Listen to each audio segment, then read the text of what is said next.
Hi, I'm Peter Navarro, director of Death by China. For 3 years, this documentary film was one of the most popular on Netflix. And now you can watch the official version for free. So enjoy the show, and afterwards, check out my new book and film, Crouching Tiger, What China's Militarism Means for the World. And please, help defend America and protect your family. Don't buy made in China.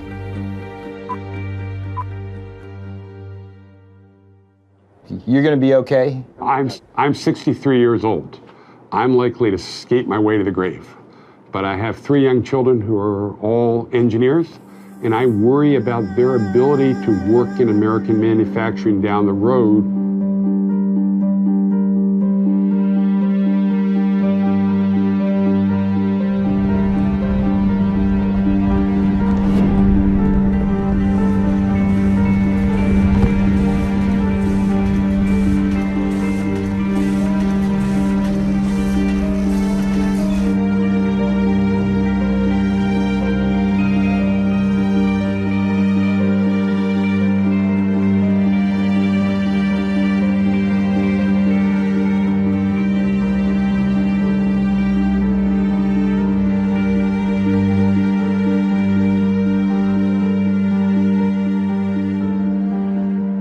I think that the water's going to get hotter and hotter, and if there's no event to wake people up, I think China can just own more and more and more and more of our debt, and everything's fine until that magical moment when it's not, and all the sorries in the world aren't going to make that any different.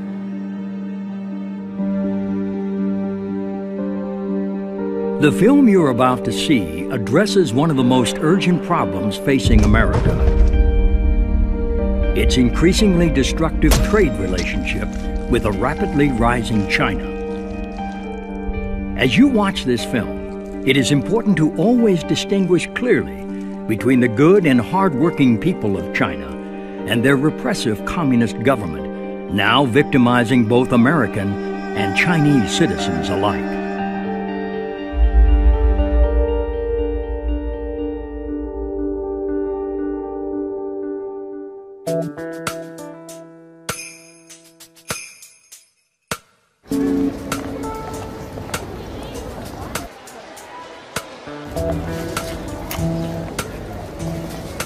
I'm here to buy me a big screen TV. My first big screen, man.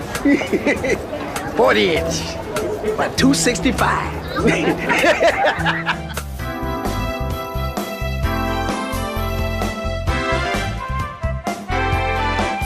Where's that product made? Probably in China. China. This is made in China. Do you know where that bike was made? No, but I know it's healthy.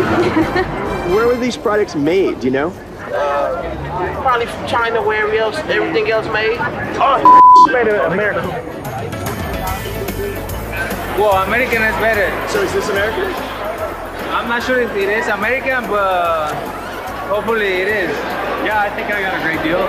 Can't beat $300 for a 46-inch TV. Tell you the truth, I didn't even come here exactly for this, but I seen it and couldn't pass up the deal, man. For, $200, you can't really, beat that. So they told me it was $200, and now it's in my cart now, Did you see where it was made? Oh yeah, it was made in China.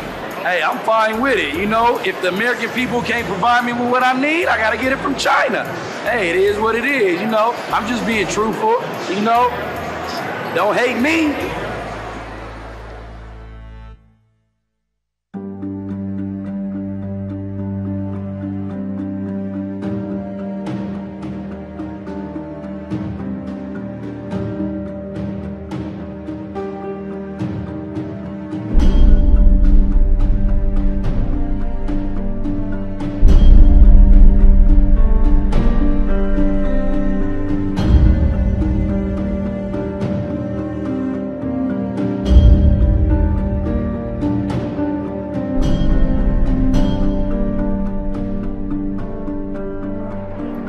So how do you feel when Americans buy Chinese products? I feel really bad because what happened is not just America buying a Chinese product, which is American people losing their jobs. I was laid off 3 times within 6 months, until I was permanently laid off. I graduated with my bachelor's in 2004. I've been out trying to use that, of course, because I spent a lot of money going to school, and I haven't been able to find anything. China, I think, is responsible for, wiping out a good deal of the manufacturing that we have or had in Northeast Ohio. And I think that is continuing as they continue to manipulate their currency, as they continue to not have the level of workplace safety or environmental or health standards that we have here in the United States. So we've seen our whole manufacturing base uproot and replant in a place where you can commit crimes against workers and just go out to dinner that night. So when a large company decides to move its production offshore and it closes a factory in a city or a town in the United States, that basically leaves, it's like a black hole. Suddenly that factory just disappears and everything else goes down with it. Jobs disappear, and the way the economy is going right now, it's tough to find a job. I just recently finished graduate school, and even coming out with that, it's still hard to find one. Some of the workers at companies, literally their last act at the factory was to unbolt the machine and load it up to be shipped off to China. I even talked to a fellow down there. They wanted to send him over to China to teach the people how to run the machines that they were shipping over there. He was 63 years old. He said, I only got 2 more years to go and I can retire, so I'm not going to bother doing it. He said, bad enough they took my job, now they want me to show them how to do it too. People who were supplying that plant with materials, equipment, maintenance services, even the accounting firms, design firms, R&D firms, and then all the other services around it like restaurants, what happens to them? They're doomed. They go down with it. They can't follow that company offshore to Shanghai. It's difficult to be unemployed because you have a mortgage and you have your regular bills you have to pay. You have to pay for a car and you have to put food on the table. And when you have just a small amount of money from the state coming in, sometimes it's hard to make it. I'm trying to get food. Like, that's what I'm here for. I mean, this is not just unemployment line. This is for people who are hungry, and I'm hungry. And it just really is unfair that, being in a country as great as the United States, to have our people struggling the way they are, to not find what is just common. You work, that's what you do. And for them not to find that month after month after month, it just doesn't make sense to me yet. I don't know if it's the president, I don't know if it's the... Honestly, I don't know who to point the blame to. If we talk about who's to blame, I think partially our own government. Our government should be doing something. They could have stepped in, I think, a long time ago. Please hear us and please understand that companies like this are special. Small companies are what makes America. And unless somebody does something about unrestricted importing, you're going to lose the rest of us, too.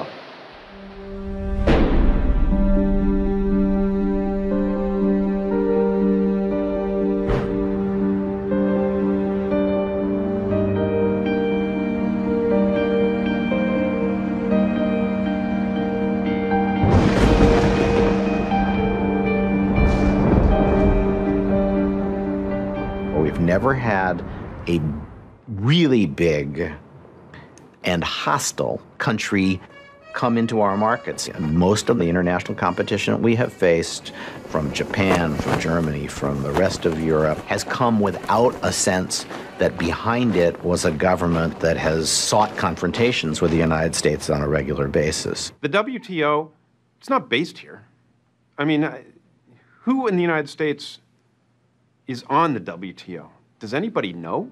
In 2001, China joined the WTO, the World Trade Organization, with the strong support of a Democratic president and a Republican-controlled Congress. Before the ink was dry on this free trade agreement, China began flooding American markets with its illegally subsidized and very dangerous exports, while the big multinational companies that had lobbied heavily for the agreement rapidly accelerated the offshoring of American factories and American jobs to China. Today, as a result of the biggest political shell game in American economic history, China has stolen thousands of our factories and millions of our jobs, Multinational corporation profits are soaring, and we now owe over $3 trillion to the world's largest communist nation. This was not how it was supposed to turn out. Ladies and gentlemen, the President of the United States. When William Jefferson Clinton was selling China's entry into the World Trade Organization to the American people. If you believe in a future of greater openness and freedom for the people of China, you ought to be for this agreement. If you believe in a future of greater prosperity for the American people, you certainly should be for this agreement. If you believe in a future of peace and security for Asia and the world, you should be for this agreement. This is the right thing to do. It's an historic opportunity and a profound American responsibility. In pushing for China's entry into the WTO, President Clinton embraced a doctrine dating back to President Richard Nixon, known in Washington circles as the policy of engagement.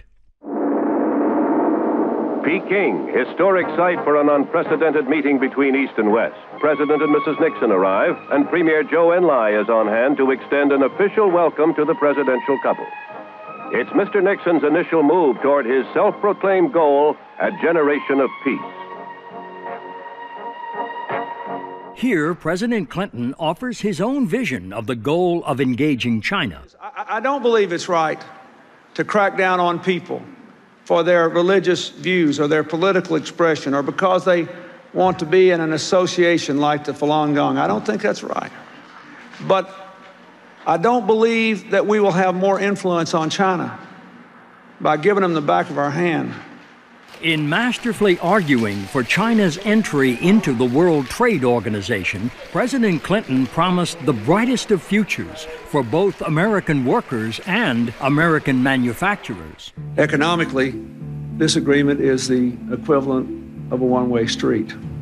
It requires China to open its markets with a fifth of the world's population, potentially the biggest markets in the world. For the first time, China will agree to play by the same open trading rules we do. Never happened before.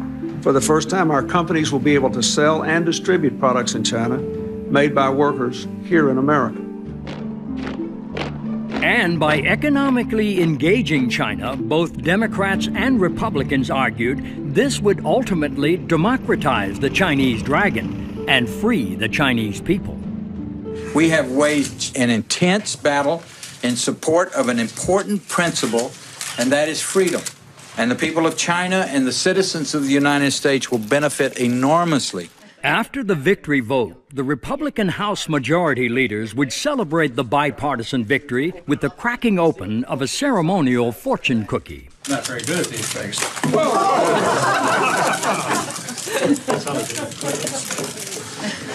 It's got a lottery number, no. It says, new American proverb. New prosperity awaits you because normal trade relations. Yeah! It's a confrontation of worldviews that we will win, and I'm looking forward to the future. So just what has America's future looked like since China joined the World Trade Organization in 2001? We are in a trade war, and stealing, lying, and cheating on the part of the Chinese is all part of it. Free trade's great stuff if you can get it. What we have with China is not free trade. For China to sell something at 1/10 of the price of what it would cost in the United States to produce, they are cheating monumentally in a major, massive sort of way on everything. When China joined the World Trade Organization in 2001, it promised to stop cheating and play by fair trade rules. That meant abandoning unfair trade practices like currency manipulation, illegal export subsidies, and abusing its workers. Instead, the Chinese government has used these weapons of job destruction to launch a sustained and devastating attack on America's factories and jobs, while flooding our markets with dangerous products.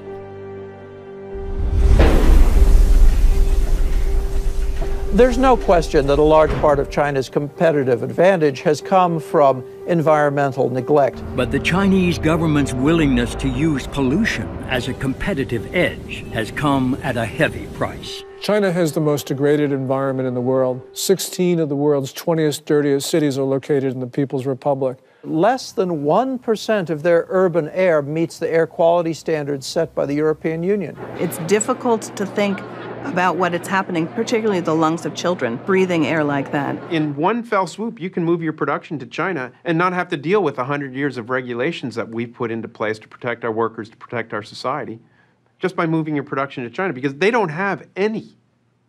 They have what we had probably in 1910. The most tragic story is the cancer villages because of toxic metals in the soil, because of the pollution, because the manufacturers have not been forced to clean up their plants. And so essentially what we have is the world's most degraded environment. Whether you're talking about heavy metals pollution, air pollution, water pollution, China's got it all.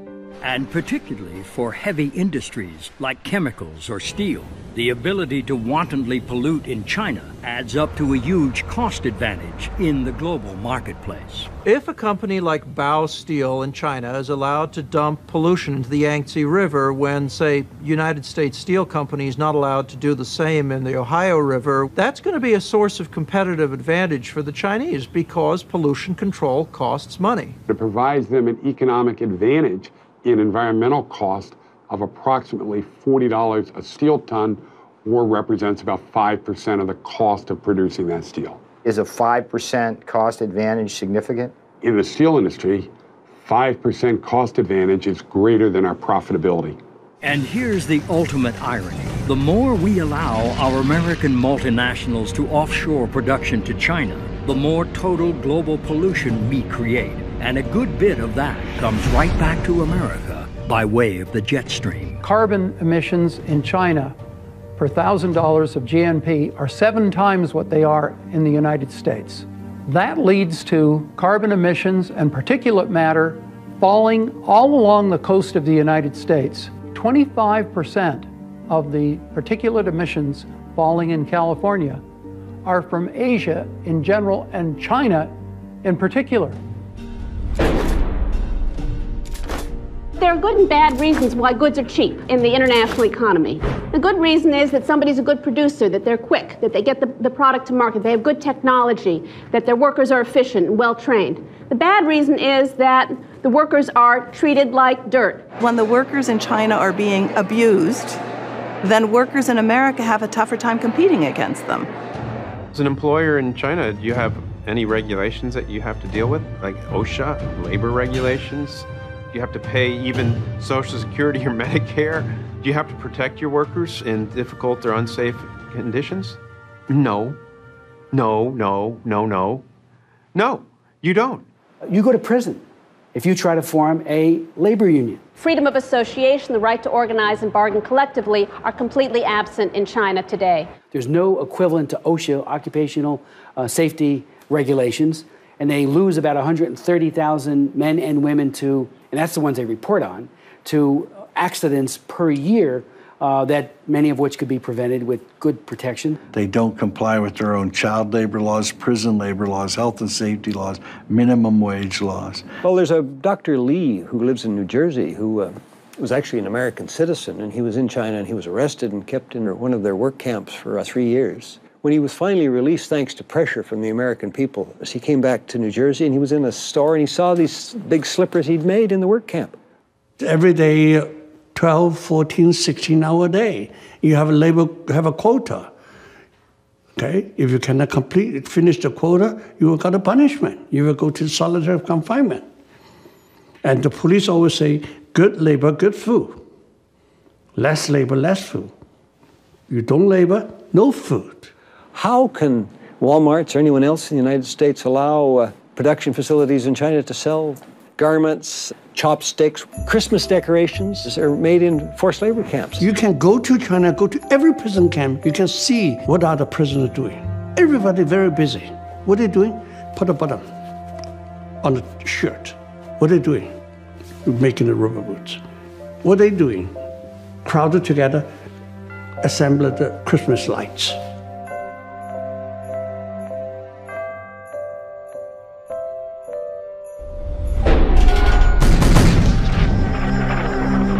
It's not all about China currency manipulation, but a lot of it is. China manipulates its currency by illegally pegging the value of the Chinese yuan to that of the U.S. dollar at a rate far below market value.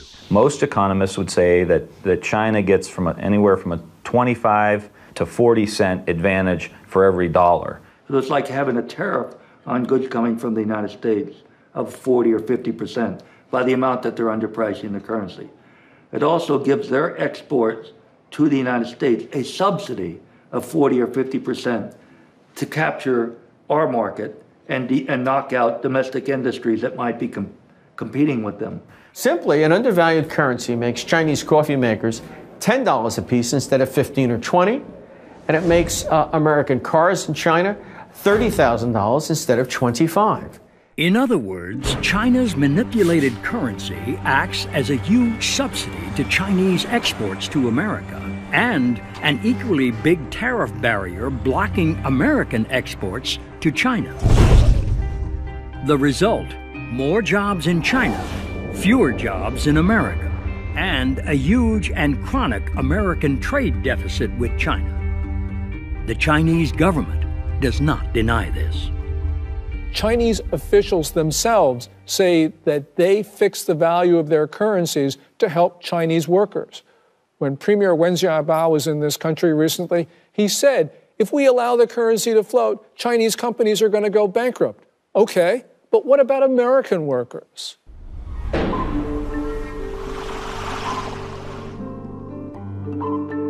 They're cheating on the intellectual property by just flat out pirating stuff from the United States. You don't want China to get their hands on your latest piece of technology or whatever, because they will copy it and they will turn around and produce it. Most famously, copyright pirates in China are stamping out Disney DVDs. That's what everybody knows of. What's more important is the theft of the blueprints, for example, for high technologies. I mean, I hear all the time about American companies who find themselves competing in the marketplace with a Chinese product, and they take it apart, and they find themselves looking in the mirror because the Chinese have just stolen the plans of their own product. And one of America's highest tech companies has certainly experienced this kind of piracy firsthand, and a school of very hard knocks at the hands of the Chinese government. Google came into the Chinese market, and of course, it ended up with a dominant market share. But Beijing wanted Baidu, a local company, to be able to outpace Google. What Beijing did was it hacked Google's network, it stole its source code, and now Baidu has more than 75% of the China search market. This shows that basically Beijing wants the local companies to be the national champions. But sometimes Chinese pirates aren't content just to steal the intellectual property of an American corporation. Sometimes they just take the whole company. So Fellows is a company that makes shredders, paper shredders, and they moved, like everybody, they moved their production to China. They hired a company to run their production for them, and suddenly one day their employees were locked out of their own plant. So Fellows went from having a large production base in China one day to the next day their partner suddenly shut them off, shut them down. The moral of the Fellows story is you better be very careful when you move your production to a communist country.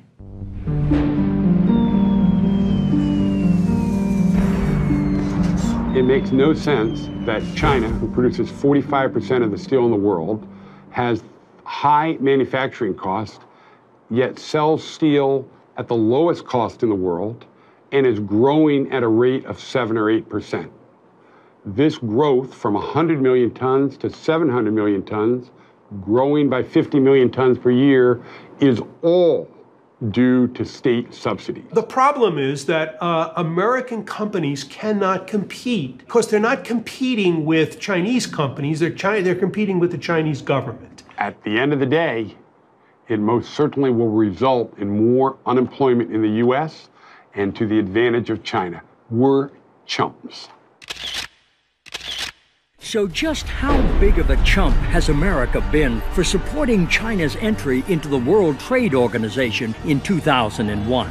It's like we're in the Super Bowl of globalization, and in fact, we're being taken apart. And in this Super Bowl of globalization, when you tally up the score on human rights abuses and consider the plight of Tibet, the torture of the Falun Gong, and the crushing of religion and democracy, this much is clear. The Chinese government is the world's worst human rights abuser on the planet today. And when you tally up the score on China's rapid military buildup, this too is clear. China is the only major nation in the world that is preparing to kill Americans. And of course, when you count the jobs lost and factories gone and millions of Americans out of work. American manufacturing has been in an absolute crisis over the last decade. 5.5 million manufacturing jobs gone. 57,000 manufacturing facilities closed in this nation. So you're in a massive jobless recovery. You've got 28 million women and men who are in various stages of unemployment, twice the official number.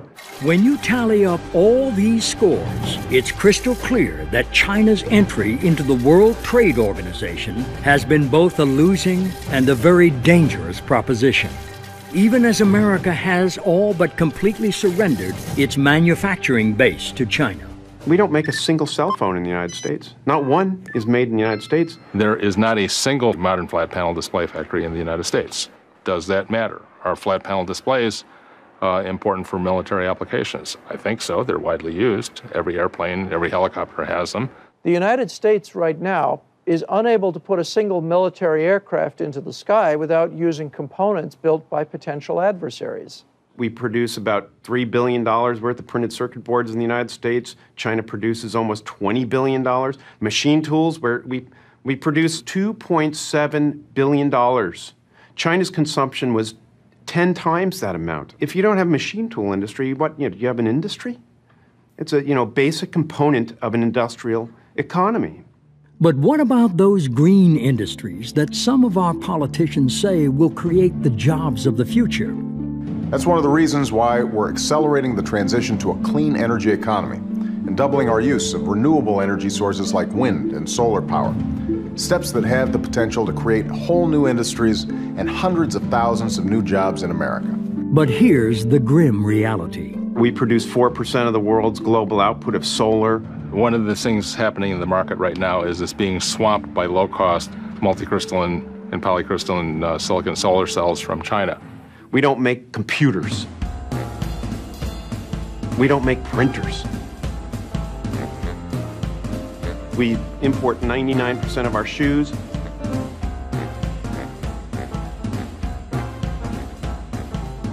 Mass-produced consumer products, we basically don't make them anymore. But it's not just mass-produced consumer goods we are losing to China. Some of our very best paying manufacturing jobs are also now quite literally being shanghaied. Boeing at its peak in the Seattle-Everett area had about 50,000 employees. That was no more than 5 years ago.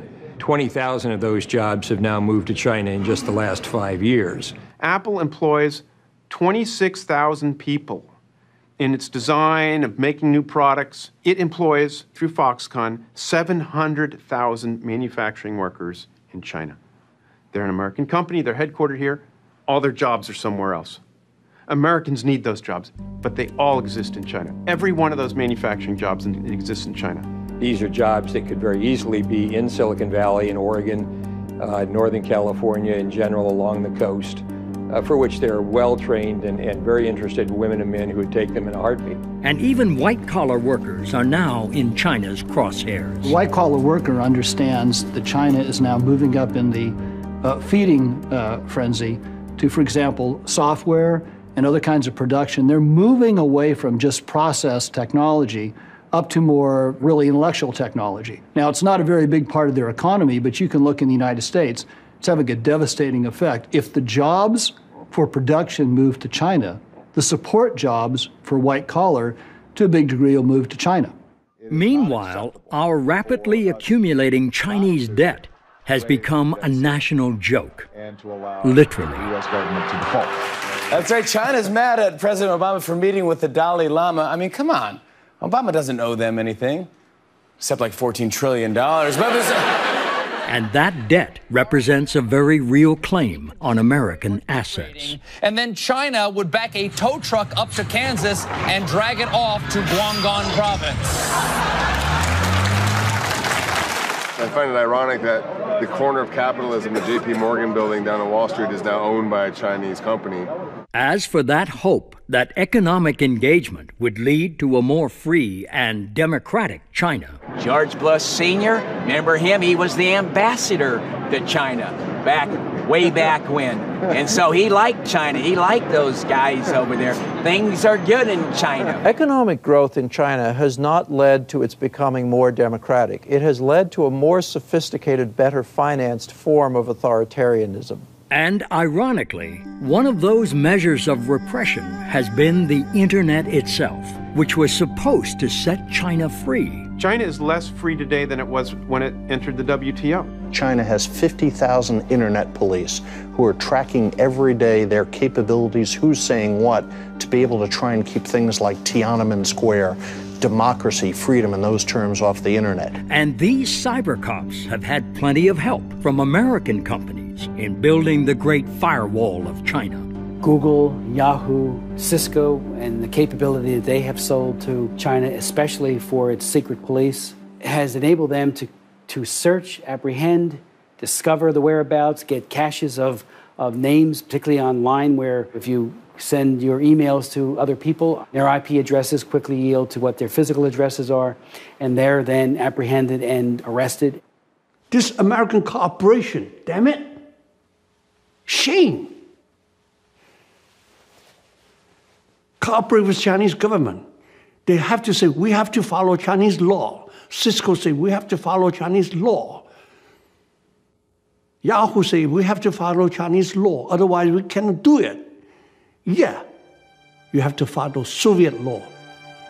You have to follow Hitler law. Are you going to do it? Perhaps the most shameful answer to that question may be found in Yahoo's role in the jailing of a Chinese citizen named Shi Tao. Here's a guy, a journalist, who sent information to an NGO about what they couldn't say or do as the Tiananmen Square Remembrance Day was coming up, or days, and he sent it to a New York NGO. Chinese government knocked on the door of the Yahoo people, asked for the information.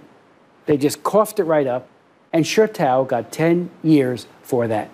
As for those Falun Gong practitioners and other dissidents singled out by President Clinton, I had a hearing on the Falun Gong and how they're throwing these people in jail by the thousands and they're harvesting organs. The way it works is that if somebody wants a liver, say, they fly to Shanghai and they probably go check into the #1 People's Hospital in Shanghai. A military surgeon, probably in uniform, one I'm thinking of, comes up and does the Bishop tests and the blood tests and so on. Then he or she looks on the computer list and says, oh, there's a match out in work camp 400. The poor victim who matches what your organs need is dragged into a sort of hospital, given a light anesthetic in most cases, and never wakes up because they take not just one kidney, they take both kidneys, the liver, heart, everything, and their body is then burned, and the People's Liberation Army flies the organ to Shanghai from wherever the camp happens to be, and you're told you're getting the organ from a convicted murderer or something. I mean, this is a grotesque tale of the worst kind of oppression and ghoulishness on the part of rulers of a country. And here is what too many American politicians seem to have such a hard time understanding. Wei Jingsheng told me in Beijing, right before he got rearrested, you Americans don't understand. When you coddle dictatorship, when you kowtow and you carry the dictatorship around on a pillow, they beat us more in the Laogai. When you're tough, predictable, transparent on human rights, they beat us less. But at least engaging China economically has made the ruling Communist Party more peaceful, right?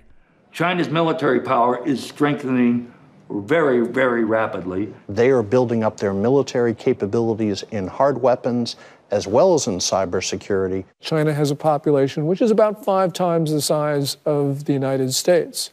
And that means that if they have a comparable level of development, they probably will end up with a military 5 times larger. I don't care what kind of technological edge we have. It would be very difficult to prevail over an adversary that is 5 times larger. What China is building is just not a massive fleet or a massive ground army, but it's developing a modern, well-equipped, technologically capable military. And in some cases, it need not be China pulling the trigger.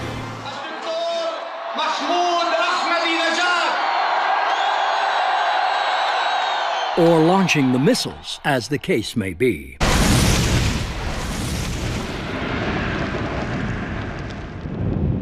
We are on the onset of an age of nuclear terrorism. We see Pakistan crumbling while it builds more and more nuclear weapons. Why does Pakistan have nuclear weapons? Why does it have the missiles to deliver them? Because of China. We've been in a near 30-year dialogue with the Chinese government trying to arrest this behavior that is supporting not only Pakistan's, but North Korea's and Iran's future nuclear capabilities. China refuses to listen and respond. When a nuclear bomb goes off on some highway, either inside or outside the Beltway, chances are a lot of those components on that bomb are going to say made in China.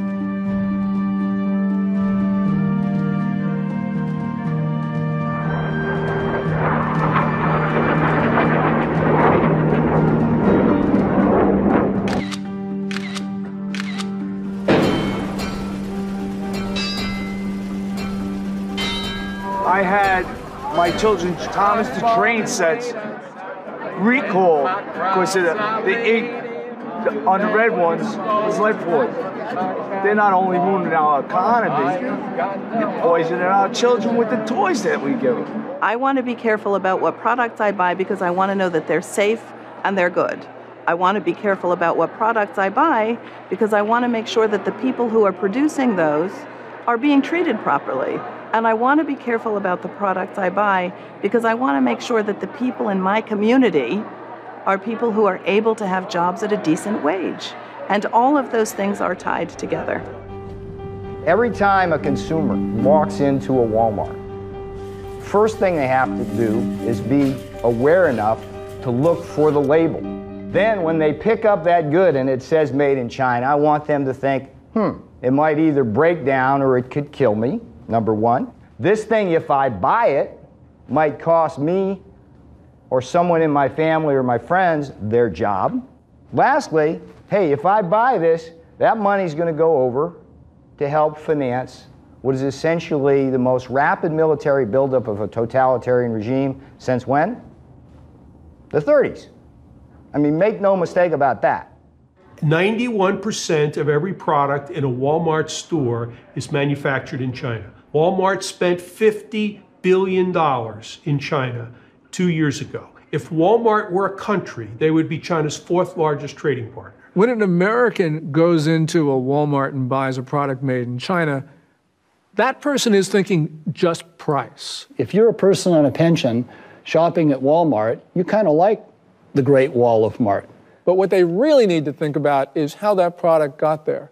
It got there because you have a predatory system which is really trying to undercut American manufacturers and therefore American workers. And when a consumer goes into Walmart, picks up a good made in China, what do you want them to think about before they get to the cash register? Think about your relative that just got laid off or the factory that just got shut down.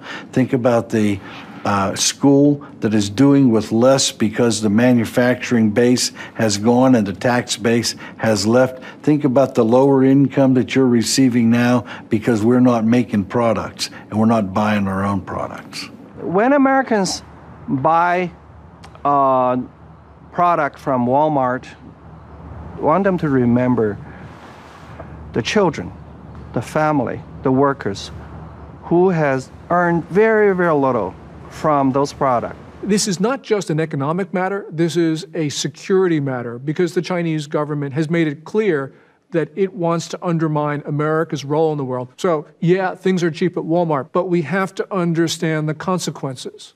But even if you don't want to consider the broader economic or national security consequences of consuming goods made in China, you may at least want to think about your own personal safety and that of your family. If you put it in your mouth or the hands of a child, don't buy it from China. Over the last 5 years, we've had a number of scandals involving Chinese products.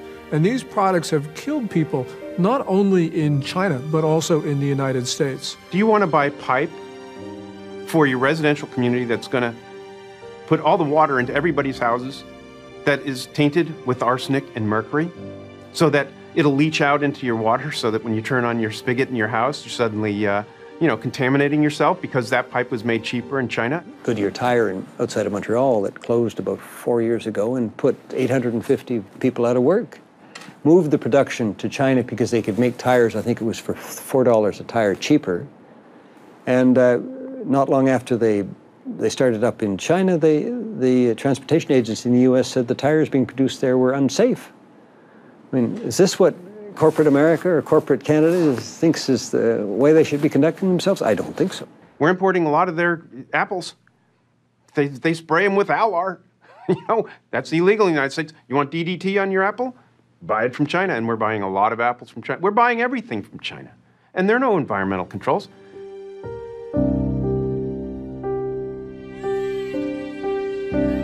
There is a risk of suffocation, that kids can get trapped and die. They took him to the hospital where they pronounced him dead. Massive recall of 1 million of Mattel's Fisher-Price toys. A recent batch made in China contains toxic levels of lead paint. Those teddy bears can loosen and fall out, posing a choking hazard. According to state media, dozens of babies had developed kidney stones in recent days. Thousands of pets across the country died after eating tainted pet food. That led to a massive pet food recall.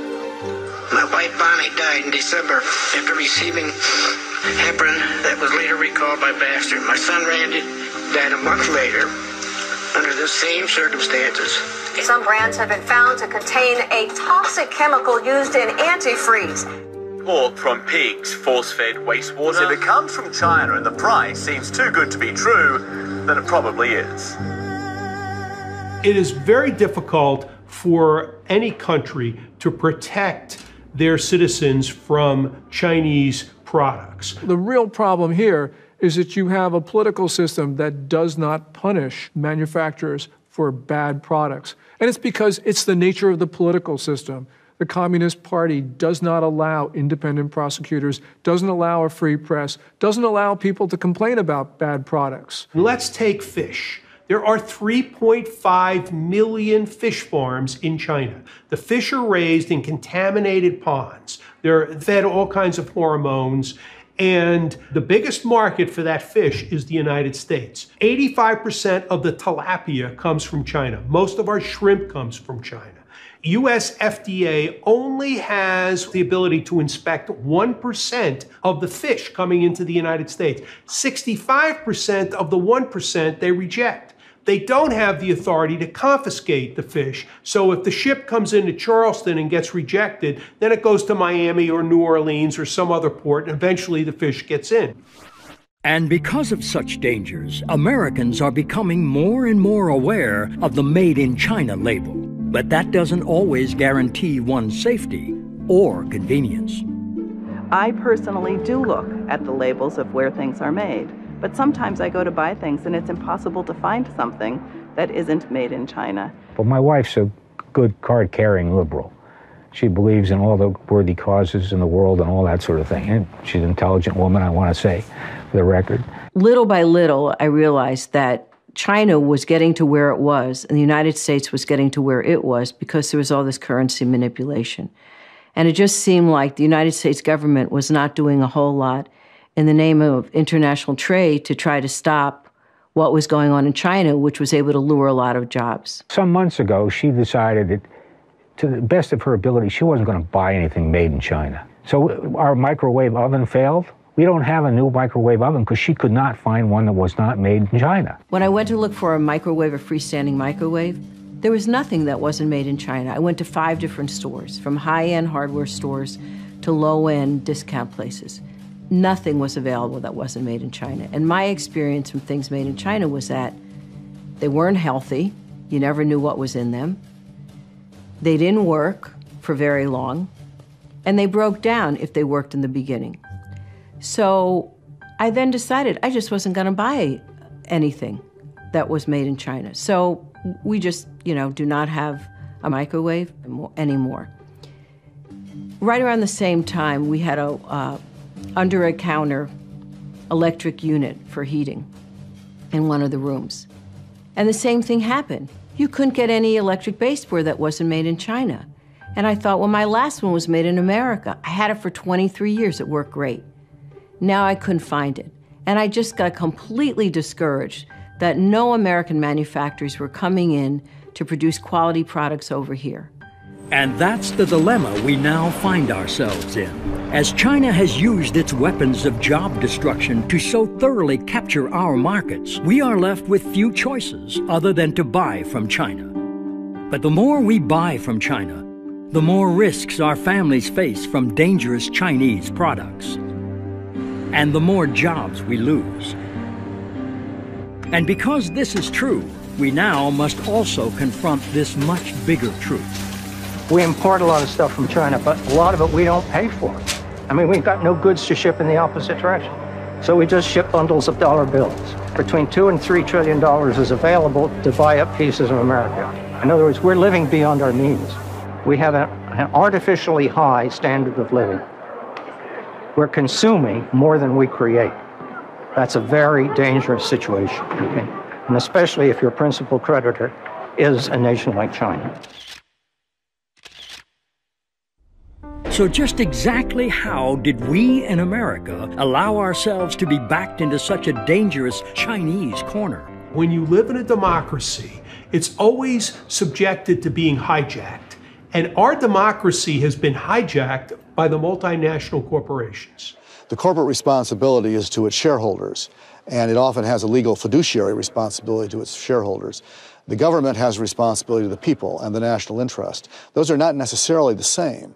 U.S. multinational corporations knew exactly what was going to happen. They didn't have any plans to increase exports to China after China joined the WTO. They had plans to move production to China, but they were, I'd say, dishonest or disingenuous, because the whole rhetoric around China joining the WTO was about free trade and opening markets and engaging with China. For the first time, our companies will be able to sell and distribute products in China made by workers here in America. When in fact it was really self-interest and profit motive on the part of U.S. multinationals that drove that debate.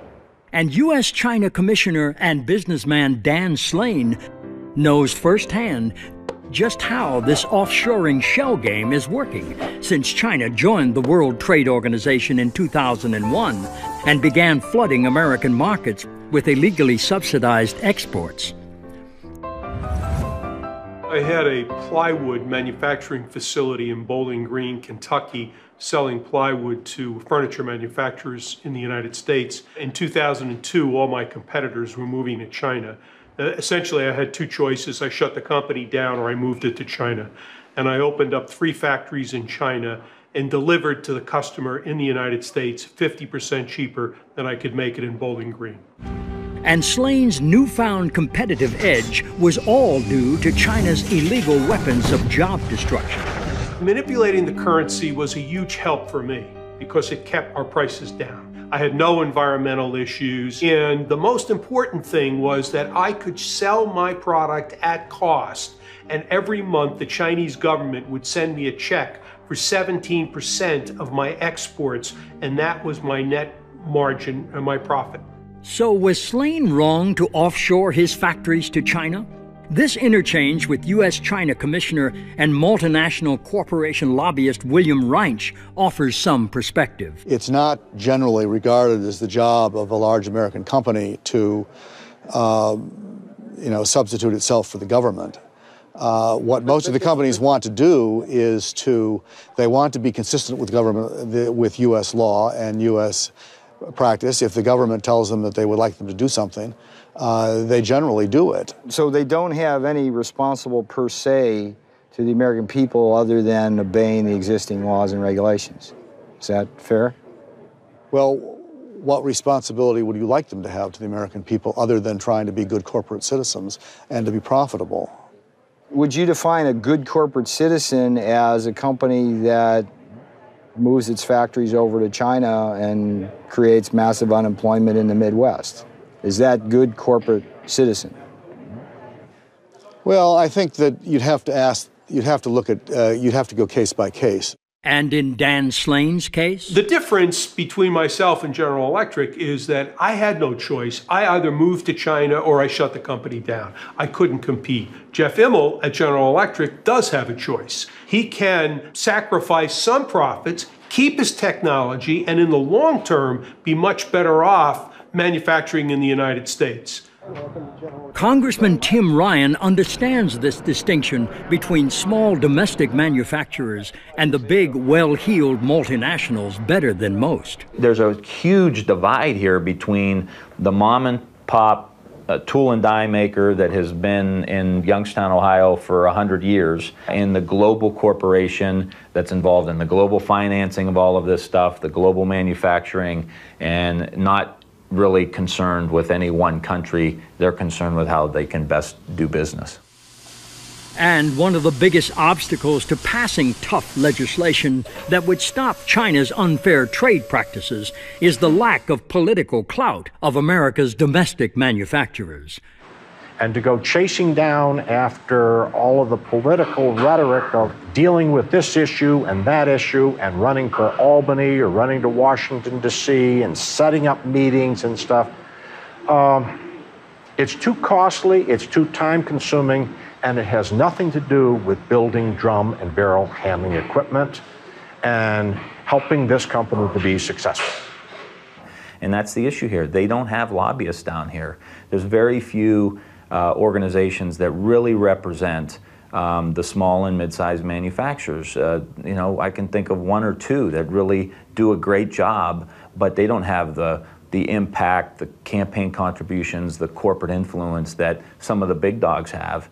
And just who is one of the biggest dogs on the Capitol Hill lobbying block? Behind me is the headquarters of the National Association of Manufacturers, which unfortunately has become a major misnomer in recent years, because the name really should be the National Association of Manufacturing Things someplace else.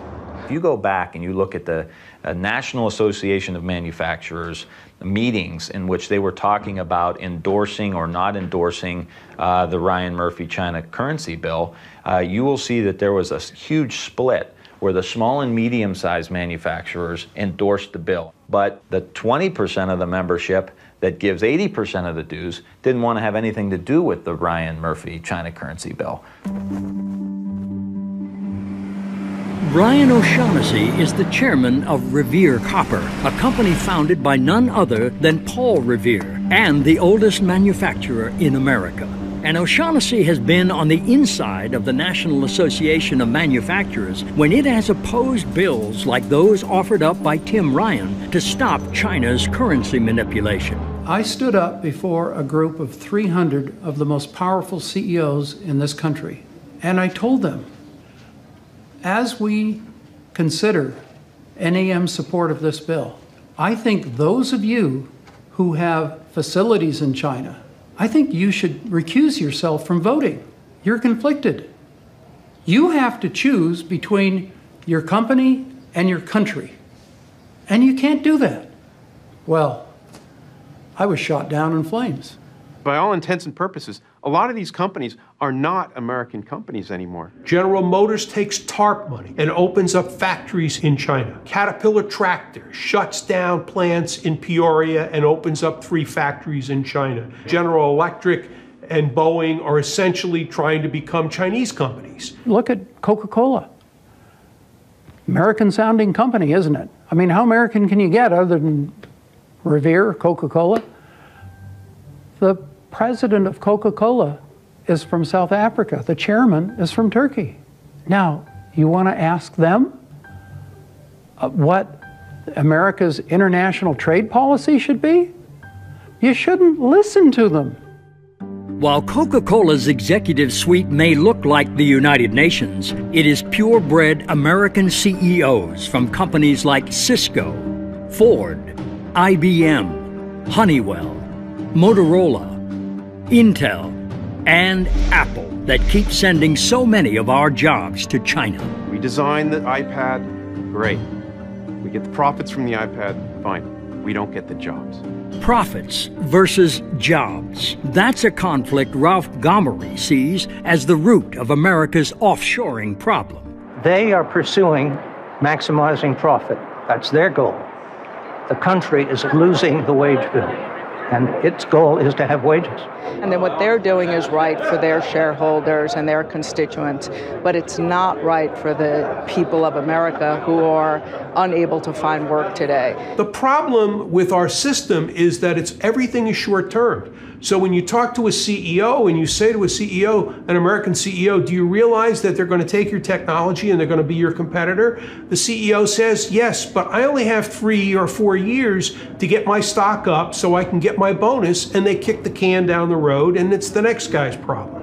This will end badly for all of us, but everybody is so short-term in thinking and in their tenure that they're willing to take chances that are right for today, that they probably know in their minds is long-term bad for America tomorrow.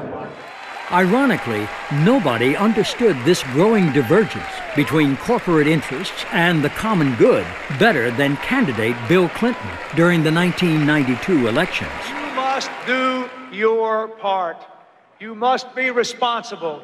American companies must act like American companies again, exporting products, not jobs. But such corporate irresponsibility wasn't always the American way. Corporations used to think they had a stakeholder theory. In other words, they had a responsibility to the nation, to their community, to their workers, and to their shareholders. Something morphed in our own system about 20, 25 years ago, where shareholder value became the end-all and be-all. And then the CEOs tied their own compensation to shareholder value. And then other countries figured out how to incentivize them to increase short-term shareholder value by transferring production, manufacturing, R&D there. And we can never forget that when China manipulates currency, when China provides illegal subsidies of all sorts for manufacturing, for the act of exporting itself, these U.S.-owned companies benefit. They like the status quo. They want to protect it, and they have paid a lot of money for it. Money and the power of America's multinational corporations in influencing China trade policy. That's something two men from two distinctly different worlds can agree on. And I live in that world. I've watched those dollars go. Campaign laws allow them to spend unlimited amounts of money. It's a tsunami. But to former White House advisor Jared Bernstein, it's more than just money and politics driving our jobs offshore. It's also the prevailing free market view in the Oval Office, regardless of political party. I think there is a deeply embedded view that I do not think is wholly wrong, that capital must be happy if we're going to have a successful economy. And no multinational company has been happier to move its capital offshore than General Electric. But this is truly a fool's game.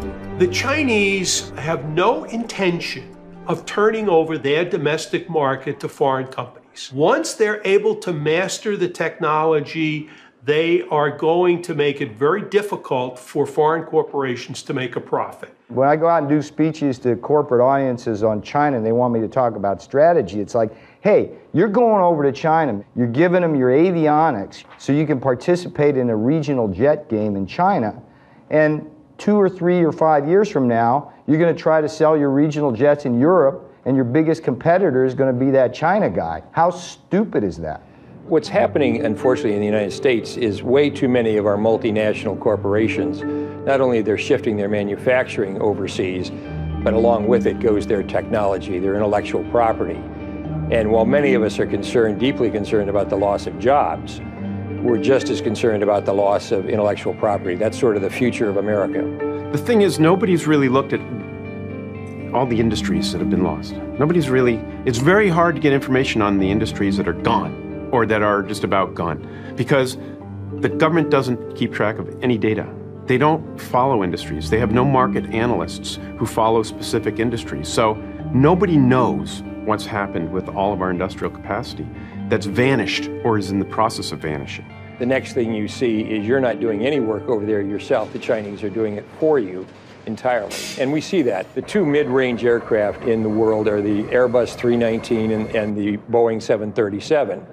5 years from now, the Chinese have already told both companies they will no longer buy either aircraft. That mid-range aircraft, the one that is dominant throughout Asia, will be entirely manufactured in China under a Chinese mark or name, using technology that they took from Airbus on the one hand and Boeing on the other. Look around, well, tell me what you see. Every day, more people in the street. Too bad they sent our jobs away. In China, they're not workers, they're just slaves. When people wake, it's a world of trade and greed. And the CEOs get richer, and our jobs all move offshore. Oh.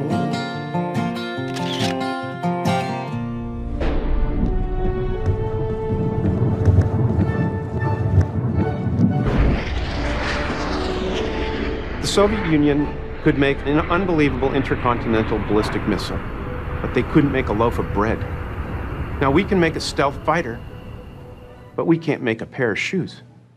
You can't be a world power if you don't make anything but hot air, and we're well on our way to that. You can't have sustainable long-run economic growth at robust levels in the absence of a manufacturing base. Less than 9% of American workers now in the manufacturing sector. We as a country can't survive into the long term with under 25% of our women and men making things. Manufacturing jobs have a higher multiplier than service industry jobs.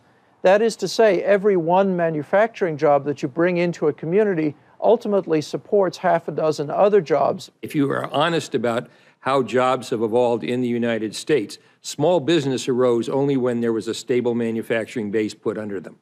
My mother and many mothers of yours, I'm sure, up on the commission, they gave themselves home permanence. It was only when there was a stability of middle-class incomes that you had beauty parlors and nail salons and pizza parlors and McDonald's and all of the things we think of as small business. Every one manufacturing job that you bring into a community ultimately supports half a dozen other jobs. Those manufacturers provide the good-paying jobs in our community, and it's the jobs that a father or mother can work at the factory, raise their family, have some health care, have a safe pension, donate a little bit of money into the basket in church on Sunday, vote for the school levy, vote for the police and fire levy to help build strong communities. And when those factories got wiped out and they went from 200 to 30 people, it becomes very difficult for these communities to sustain themselves.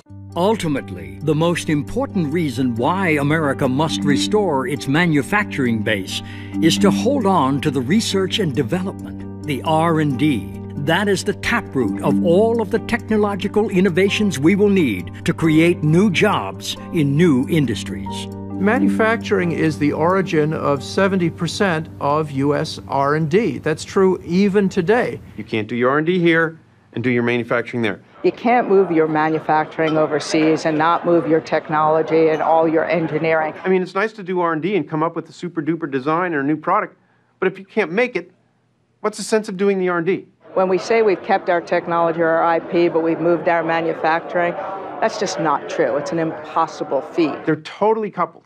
So as manufacturing has moved offshore, R&D has gone right with it. So as we move more and more manufacturing over to China and people can re-engineer and understand how things are made, we are teaching the country how to compete with us, and ultimately they are. So that the new products, the next cutting-edge product, is being developed there where the manufacturing's going on in China rather than here where the manufacturing was and now is no longer.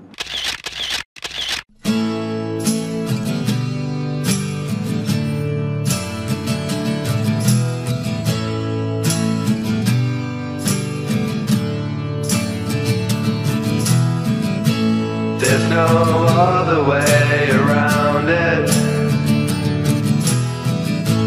We can't make it on our own. the jobs went to China. Now I'm losing my own home.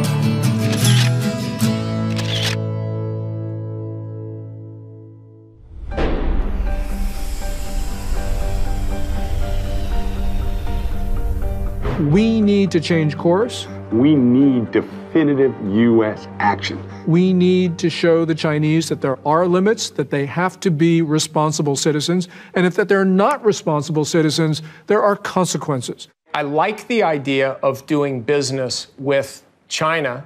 There are a few people over there, but it must be on our terms. If it's not on our terms, then it's on their terms, and if it's on their terms, they don't have our best interests in mind. People sometimes say that we can't stand up to the Chinese on any of these issues because we risk starting a, quote, trade war.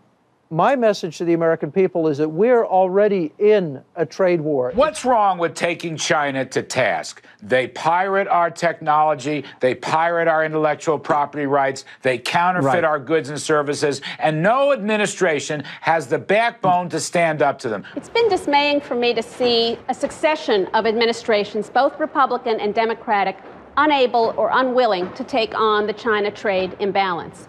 And I would say part of that is the very cozy relationship that any White House has with the big multinational corporations and with the intellectual elite that have taken a very soft view on this issue. So I think both Democratic and Republican administrations have failed us in the same way. So how do we, the people, overcome the power and influence of the big multinational companies and the deadly inertia of our political leadership to bring about long overdue changes in the U.S.-China trade relationship? You know, it almost takes a movement, a Tea Party that's different than, it's completely divorced of left or right, or it's virtually a Tea Party that differentiates between right and wrong, which is very much different than left or right. I think this can only happen when the American people really understand what is happening to us and begin to demand that their congressmen and senators really, and the national government, take action in these areas. I think that at every level, people could boycott to some extent, and there would be a shot heard around the world. It's got to be a whole community effort by the citizenry, but we do need to create jobs. It doesn't always happen accidentally. Here's the message that needs to be developed.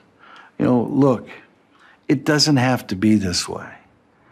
This is an economy and a global economy that has been made by policy choices that really do benefit the rich and the multinationals.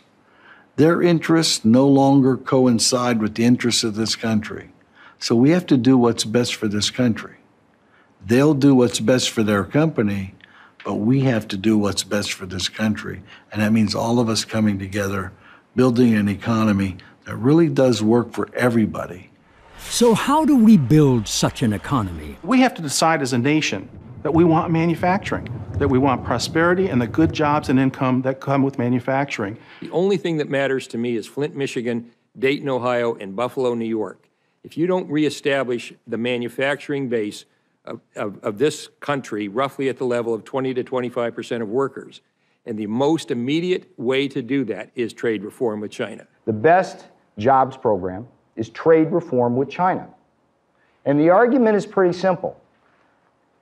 The gross domestic product grows with only four things: consumption, investment, government spending, and net exports. And when you run a trade deficit, the simple math of that is that that's a negative in terms of growth.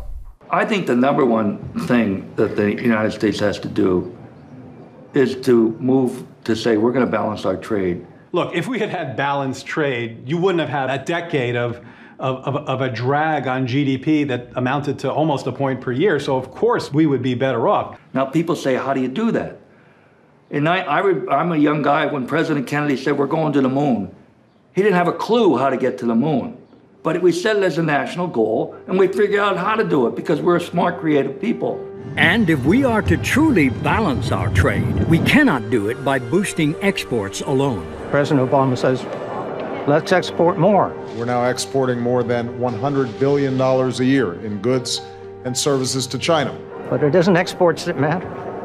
It's the difference between imports and exports. Exports are great, but if your imports grow more rapidly than your exports, there's a drain on demand for what Americans make. We get more unemployment, and the economy sinks into the kind of mess we're in. If you look at America today, we have a very fast-growing export sector. And people talk about how we're going to come back with exports. That's just all silly. America is going to come back from import substitution. We don't have to take over the world in exports. We simply need to get back our market here. In fact, American consumers and citizens seem to be far ahead of our politicians when it comes to understanding both the dangers we face and the need for fundamental change. We're a subsidiary of China and getting worse and worse because they're going to own us pretty soon. No, you can't have it both ways. We either want the jobs, the manufacturing, everything here in the United States, and we're going to buy it, but you go to the store and you look for the cheapest thing, which usually comes from China. I do buy China stuff, but I'd prefer to buy American things. Why? I think it's better just to support the economy here rather than, you can buy cheaply in China, but I think it's better for our economy if we buy here. We also got to look at our principles too. Look how they're living. Is that what we want to support? We open up our markets to everybody. And I think that if that's how it's going to be, it needs to be a two-way street. And I think politically, our system has not supported, the American worker, the American product from that standpoint. And perhaps the biggest reason our politicians are failing us is because they have truly forgotten the proper role of government. I used to debate a colleague of mine, my counterpart from the Chamber of Commerce, and he used to say to me, it's not my job to play Santa Claus to the workers or to paint my company green. It's my job to make money for the shareholders. And I agree with that. That is the job of corporations, but it is government's job to make sure that companies are doing that within a framework that makes sense. I think the field that we're playing on not only needs to be level, but I think everybody needs to be on one field. We're not even on the same field as the Chinese. We are paying very good wages. We're providing health care to our employees. We are in a regulated business as far as workplace safety for our employees. We pay our taxes gladly, and we cannot compete with a non-regulated workplace that pays their employees pennies and are allowed to import their goods into this country with no restrictions. I mean, what is the alternative for America? Say all of our workers should take a 50%, 60% pay cut, and then we'll really take on China. We'll get them, or have dirtier air, or have the Cuyahoga River catch on fire again because there's so much pollution going in. Is that really how we're going to compete with China? I think it's the complete opposite. I think we reinvest back into our workers. I think we jumpstart the middle class, and I think have policies in place that would encourage manufacturing back here to put those good jobs in place here in the United States. But even if we ultimately solve our economic problems, there will still be very difficult challenges ahead in the U.S.-China relationship. If tensions do rise, we must always remember this. There's a real difference between the Chinese people and the Chinese government. Most of the criticisms that we have are of the Chinese government, the actions that the Chinese government has taken with respect to trade policy and worker rights repression, and the Chinese people suffer from a lot of those same policies. China until today is a totalitarian regime, is a dynasty. No change at all. Not republic, not people's country. We need to understand China better. We have this sort of glowy view of the trajectory of China's history. But what we have seen, especially over the last couple of years, is a China that is moving in the wrong directions on everything. And it's not just human rights. It's its relations with its neighbors, its economy, you name it. This is a country that is going backwards in all phases. I hear people referring to the PRC or the People's Republic. Well, let's be honest. As soon as we accept that phrase, we're joining China in the reality distortion field. It's a lie. It is not the People's, and it is not the Republic. Stop saying that. It's Communist China. We've got to spread the word that there's danger out there, and we need to change our policies. We can no longer afford to treat a communist dictatorship in China as we would treat any other democratic institution, because they have treated us like fools for doing that. And that's because we have been fools.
Look around, well, tell me what you see.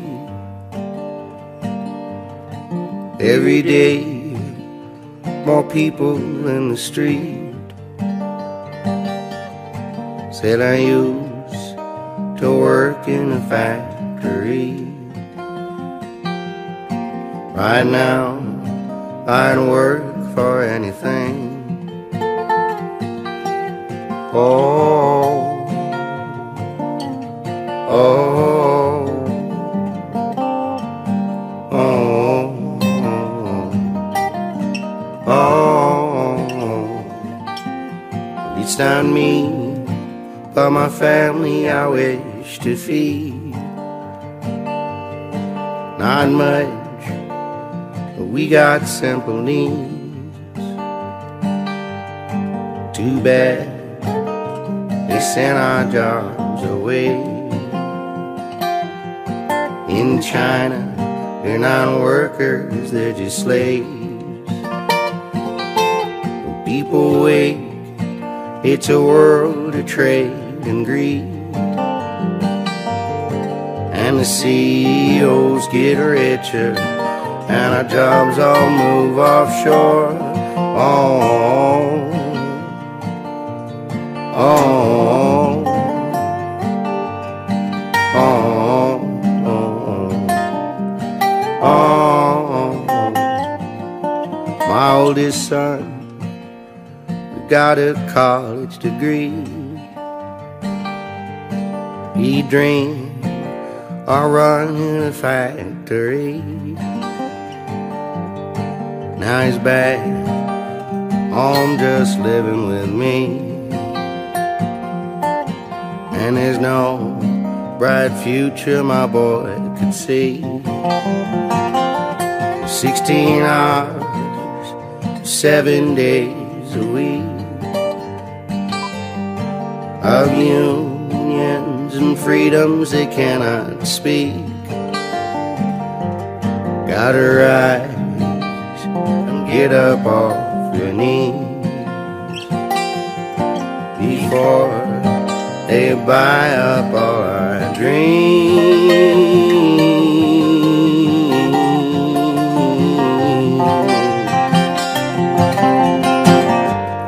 We go to the store and spend our money,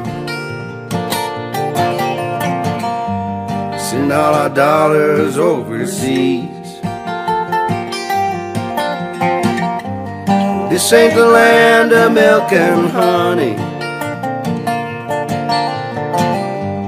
This is a land of trade and greed. We go to the store and spend our money, send all our dollars overseas. This ain't the land of milk and honey. This is a land of trade and greed.